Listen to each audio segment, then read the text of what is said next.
Hi, everyone. Welcome back to the Collaborating Docs YouTube channel. I'm Amanda Guarniere, nurse practitioner and director of growth here at Collaborating Docs, and really excited to interview Philip from WebtoMed today. We are going to be talking about all things kind of marketing, website, digital, and my hope for you, if you're watching, is that you'll really get some good tips on how to utilize technology to really grow your practice, whether you're just starting out or you're looking to grow and gain traction.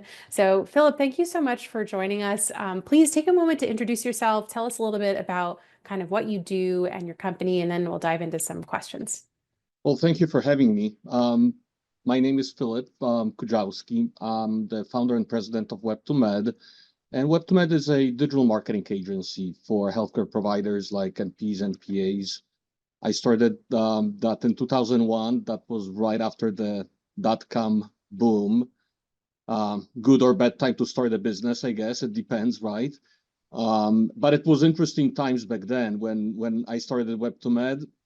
There weren't really many people thinking about websites. There weren't many companies creating websites. I think we're maybe one of 3 or 4 kind of dedicated towards creating websites for physicians and medical companies. So it was way different back then. But it's really interesting to see that growth and expansion. And I kind of always look back. It's almost hard to keep up these days, with AI and Google making changes and everything else. But very exciting for us, obviously. My approach is always to educate our clients and potential clients and even kind of allow them to do some of the things if they have the time for it. There is so many different things you can do in marketing. Really educate your patients, be able to get them to know you better, get them as clients or patients as well. So there's so many different things. And again, excited to be here. Hopefully I can share some actionable items and tips and help you grow and start maybe on a journey in marketing to expand your business and expand your reach. Awesome. Thank you so much. I didn't realize that you've been in this game since 2001. That is quite the evolution of technology. I'm sure you've kind of seen it all, and you have had to stay nimble because certainly what's working now is dramatically different than what was doing anything in 2001. So that's a really cool approach that you must bring. And I talk a lot about marketing, not only because my role with Collaborating Docs is in marketing, but also I observe a lot of NPs and PAs can sometimes overlook marketing and not see it as an important piece of the puzzle, or maybe shy away from it because it's something that they don't know. But the reality is, regardless of which way you're doing it, marketing is the only way that anyone will ever know that your business exists, your practice exists. So, someone walking by your storefront or your office and seeing a sign, that's marketing. Someone telling a friend about your practice, that's marketing. So I think that it's really helpful, for our viewers, for our listeners, to understand the context of marketing and what we'll dive into in this, time together is some tips around digital marketing or online marketing. So we're talking about advertising, social media ads, Google ads, website, like all of that is really, really important in a day like today, because the behavior of people favors technology so much more than it did in 2001. So that's just kind of a framing for our conversation. And so I'd love to hear, Philip, like what do you see that's working in digital marketing? Where should someone who's kind of new to learning about this learn more and focus their efforts? It's a great question. And going back to that history, in 2001, people were still using Yellow Pages. That's a little bit different now. There was yellowpages.com, but I don't think anyone is going there. It's all on Google. that world is changing now too, because people will go to ChatGPT, and they just launched Search GPT. And I'm guilty of that myself. I mean, I don't want to go to Google to find a website. I want an answer. So I'll go and ask it, right? What's the recipe for whatever I want to cook? I think that's better answer because I don't have to look through 5 websites to get what I need. And I can ask questions, right? It will give me the ingredients and I don't have that. How can I substitute it? I get that answer right away. Now, people do it for healthcare reasons as well. You know, they'll ask a symptom. Now, in the old days, you know, with WebMD, they have these symptom trackers and, you know, kind of ways for you to self-diagnose. I don't think that was a good way of people finding out if they had something or not, because how can you diagnose yourself? You know, you really can't. Now, this technology isn't perfect for that either, but I think that's where things are heading. Now, that's kind of telling you really quickly from 2001 to 2025 what happened in the last 24 years to kind of paint a picture what the trajectory is. And I think it's important to kind of keep in mind when things, you know, kind of where they will be, you know, tomorrow, you know, next year. And some of the things you can start thinking about today, how to be part of that, you know, narrative, how to be a part of people finding you through ChatGPT, because it's not so much just getting an answer. With Search GPT, you kind of get positioned like on Google, right? It will give you an answer and may say, well, we found it on this doctor's website or this nurse practitioner's website or this clinic's website. So it's important to be a part of it.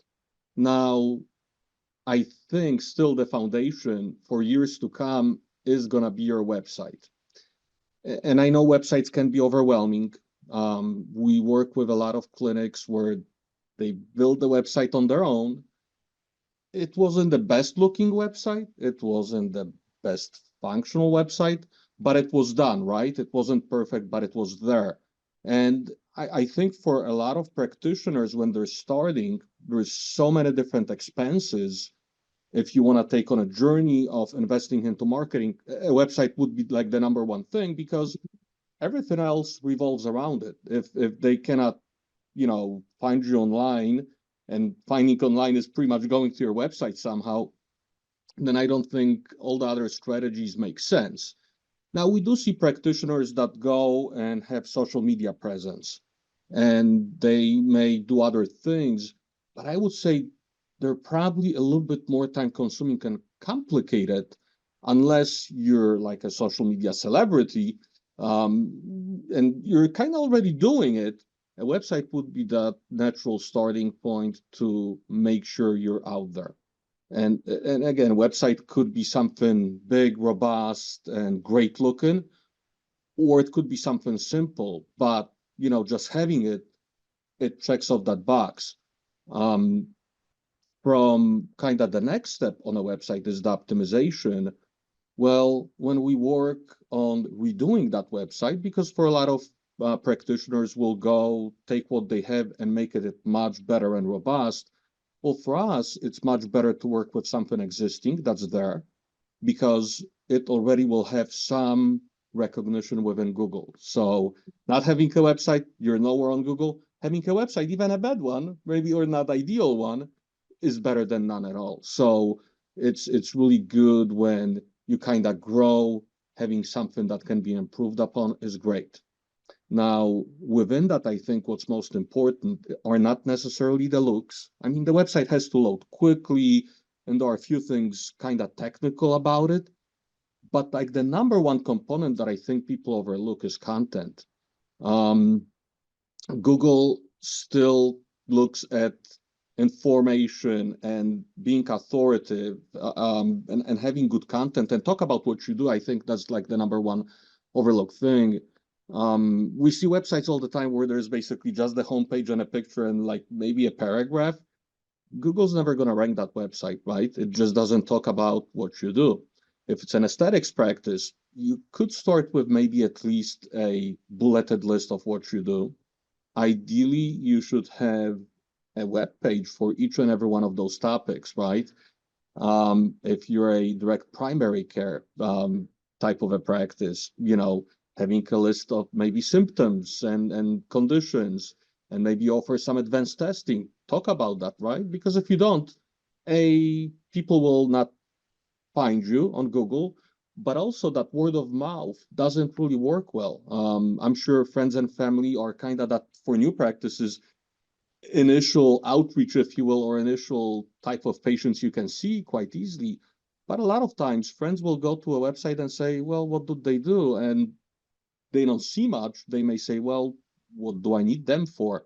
So kind of build content, and you don't have to build it all at once. It's a website. It's not like a marketing flyer, right? You design it, write it, and then you print 1,000 copies. Well, you want to add something, you got to throw it away. On a website, it's different, right? It can live and evolve over time. So I think that's like the number two strategy within marketing.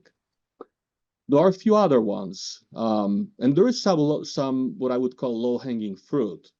Um, so number three would be local SEO. That could be as simple as claiming your Google My Business listing. That's easily done. Just, few steps. And we have some blog articles on webtomed.com if you want to look that up. There are actually tips on how to write content. What's that structure? Few tips and techniques. But there is also that local SEO aspect with Google. There is also Bing. There is Yelp. People say, well, Yelp is for restaurants. Well, there are doctors on there, right? That's another local touch point where you can be found. So that local optimization is quite important because unless you do telemedicine, that's a little bit different. You may not be able to set up your Google My Business. But for brick and mortar locations, you definitely want to have that done. I would say you can set it and forget it to start. Ultimately, have somebody either within your practice actively manage that. Because with a lot of these local directories, let's call them, you can add photos and you can have more robust list of services. So there are a few additional things you can do on an ongoing basis. But just to start, it's about 5-10 minutes to go and set it up. I mean, some other ones out there, some other directories to consider, you may heard of them. Vitadax.com is one, healthgrades.com, Vitals. There is really a lot of them out there, but the key ones would be Google My Business, Bing, Yelp, even though I know it's restaurants, but it's doctors and professionals there too.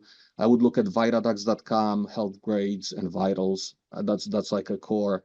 There are many others. WebMD, for example, now has a directory product. I wouldn't go overboard. You don't have to sign up for 200 or 250 of them.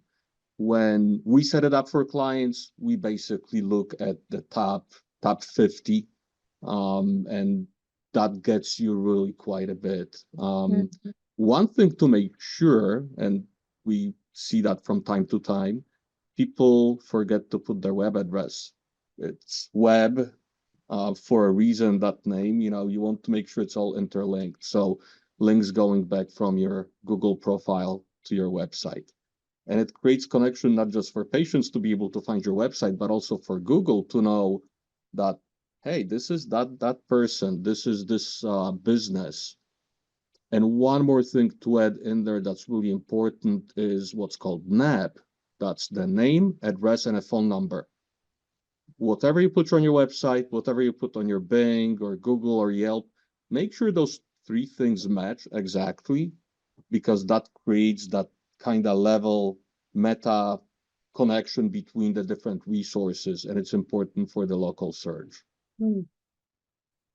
These are great. This is like a master class in marketing. So In many five so in many five things. minutes, but yeah. Right, a 5-minute master class. What I'm hearing and what I absolutely agree with is that if your practice isn't online, it really doesn't exist.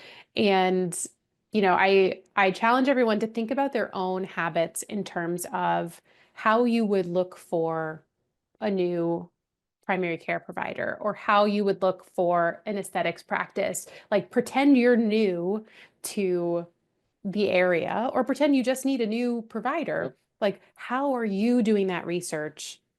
Because that's often very reflective, especially if you are also in your target audience.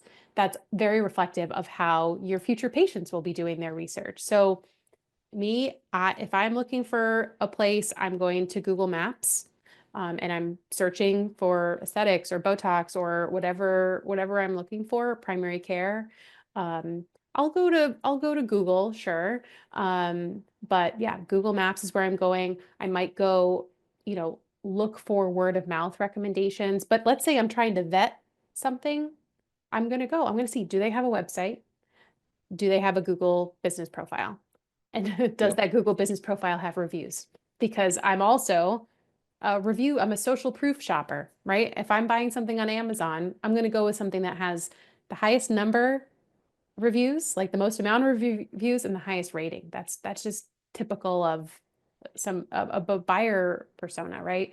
So I'm guilty of that myself. right, right. And it usually is helpful. It's usually well informed. Um, but like I'm not going to go and make sure that a clinic has an Instagram profile, or I'm not Yep. going to go make sure that they have a TikTok, right? Like in terms of the priority of things that to me say you're a real business, it's a website and it's a Google business profile. Um, so I'm glad we're I'm glad we're on the same page, because I think that those things make a big difference. And a lot of times if you don't know, then you might spend a lot of time creating all these social media posts where it's really not the best bang for your buck because another thing that you kind of alluded to when you're creating content for a website, it's kind of a long-term play. It's short and long term, but you get a long-term benefit because that content can live for as long as Yeah. you keep it on there. It can show Yep. up, in Google. If you write a great blog post a year ago, it can pay it forward for years to come. Whereas social media posts, they have a life cycle of about a day, right? Yep. Yep. So, That evergreen content is key. And when you think about content, if you want to make that strategy a little bit more robust, well, once you cover all of the treatments and conditions that you basically work with, you could have blog posts that are a little bit more casual. Well, to give you an example, you may not want to have kind of in your core treatments and conditions, if you're a weight loss clinic, for example, a comparison between Wegovy, Ozempic, Manjura, all of the different mm, types of semaglutide and tirzepatides that are out there.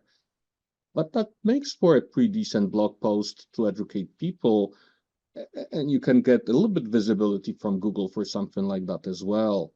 Also with content, I mean, you could repurpose that same content within different mediums, but typically best practices, the website content, you want it to be, well, first of all, unique. I think that goes without saying. We kind of deal with content we get from practices and we see that's copied from WebMD.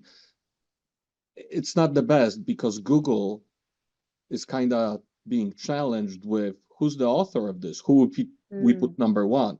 Now, Google has 500 other metrics that they put in to rank you, but content is important. If the content is the same for all websites, who's number one, right? It's kind of yeah. just the challenge for them. So when we think about Google, we want to make it easy and play by their rules. So that content has to be unique. But you could theoretically reuse that content, in different mediums. So if you create a blog post, you could have a snippet of that blog post as your social media post, or you could kind of have just a teaser and send it by email and drive people back to the website. So many different things with content. That's there's also video content. Obviously, some people like that video format, and patients do too. I mean, we could be talking about content all day long, and maybe we Right. should do a webinar on that. There's so many different ways to approach it. But content is king. If you don't communicate what you do, you're definitely not going to be found. And if you are found by word of mouth, those people want to be kind of educated what you do and how is it different than other options Yeah. out there. Yeah, absolutely. Absolutely. Something that I'm hoping we can touch on is how do we know when marketing is working? Is it as simple as I'm getting more patient appointments? Like, especially if it's something that can take some time to show the return, what are some of the things that we might be looking for? What are some of those kind of leading indicators that we're on the right track that we should keep going with whatever effort it is? Well, ROI is the ultimate, metric, what marketing costs versus revenue generated. However, there is smaller steps to get there, and sometimes ROI is not that easy to measure. Now, grand scheme of things, I think the first exercise anyone should do is figure what a patient is worth to you, because there may be different types, and you may target your marketing to go after the higher end audience. Higher end audience typically means more competition, but not always. So I would backtrack into that ROI conversation with figuring out that metric first, and then looking back how you get to that ultimate ROI number. Well, first metric that we look, but that may not be as easily tracked, is positions on Google. Now, that may become irrelevant with the advent of AI, but still we look at that number. If I'm number one, well, that typically is going to generate X amount of people coming to my website. So that would be the second metric, the traffic. Now, the traffic, there is a free tool that everybody is using, Google Analytics. You can sign up for it if you have, let's say, a WordPress website. It's only a few clicks to get that integrated. Typically want somebody to help you with the setup because there is different reports you can set up, so many different things you can do with it. But the basics you should be able to get either with that tool or something else built into your website. So traffic is number two. Another metric that we often want to look at to kind of get to that ROI number is what we call the conversion rate. And that is simply how many people are coming to my website versus how many are contacting me. So a conversion would be a phone call. You can also measure how many people filled out the contact form or book an appointment. Those are good measuring kind of tools to be able to tell you, is my website working or it's not? Because you build a website, you maybe spend some time and money on SEO, maybe even Google Ads, but nobody's calling, right? Now, could be something wrong with the ad itself, um, but more often than not, it's that kind of conversion that's not really working. So in the world of websites and search engine optimization and Google Ads, that's kind of the metric that's very reliable. Then the ultimate one would be, well, how many people actually become patients? It depends. That requires a little bit more sophisticated systems to track. Now you could just put it in Excel and ask patients. I don't find that very reliable. People don't remember where they found you, especially if you have multiple sources of advertising, right? They may say your website, but really they came from your social and then your website. So that one is hard to track. That's why I said the ultimate is the ROI, but it's not always easy to get that number. Now, besides that, obviously on social, you got comments, likes, shares. There is all kinds of different metrics. But ultimately, a lot of people will convert off of your website or contact you through social. So just having those numbers in line would be great. And there are some standards. Now, there's so many of them because they will differ from a practice to a practice. Conversion rates for something elective, let's say aesthetics, will be much different than, let's say, a DPC clinic or family medicine or something along those lines, or urgent care even, right? That's, I think, pretty good example where we see a lot of NPs and PAs working, and it's typically actually pretty inexpensive to do Google Ads for that, and you get a lot of conversion because people need it right then and there. You're Yeah. looking for urgent care, well, you're coming for an appointment. You're looking for aesthetics, maybe it's $1,000 procedure. You may think twice, right? So conversion rates will be different because of that. You want to make sure, though, you kind of are falling between the industry standards where, it's you're spending money on optimization or Google Ads that it's actually working. For our clients, we do a monthly report where it's just easy to read. Here's what you got, and making sure they stay on track as well. Yeah. I think, a good point. We're talking a lot about marketing for good reason, like we said at the top of the video. But I think a good thing to point out is that this this takes time. It takes a good amount of time. I personally have my own small part-time private practice, and I spend far more time on marketing related activities than I do seeing patients. And that's not a bad thing. That's not a bad thing at all. It doesn't mean that my marketing isn't working. It actually means my marketing is working quite well if I can have, And you get busy. right. And if I have a profitable practice with, a fractional patient load, that's a good thing.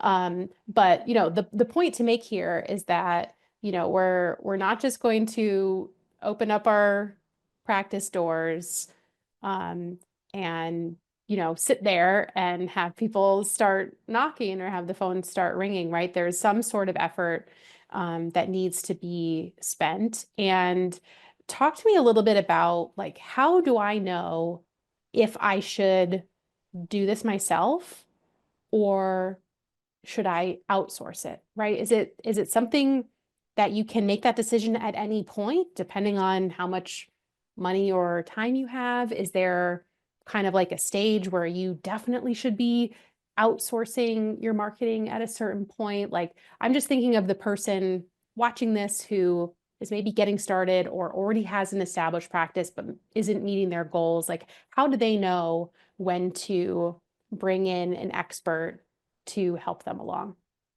A great question.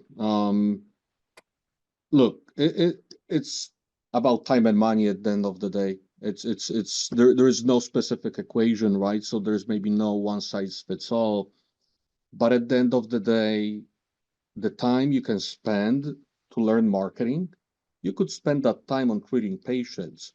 So it's that challenge of where do I put that time? It's an investment, or hire somebody that already figured out how Google works. And again, that 20 plus years of experience really helps because you see that trajectory. And hiring somebody, I would say, not just that says they can build your website, but understands specifically your specialty, knows marketing, has kind of proven track record, and go research companies like you would research where your competition is on Google, so you can make decisions about your marketing, right? Read reviews, see their portfolio examples, see what they can offer you. There are companies that come at different price points as well. It's important to keep in mind.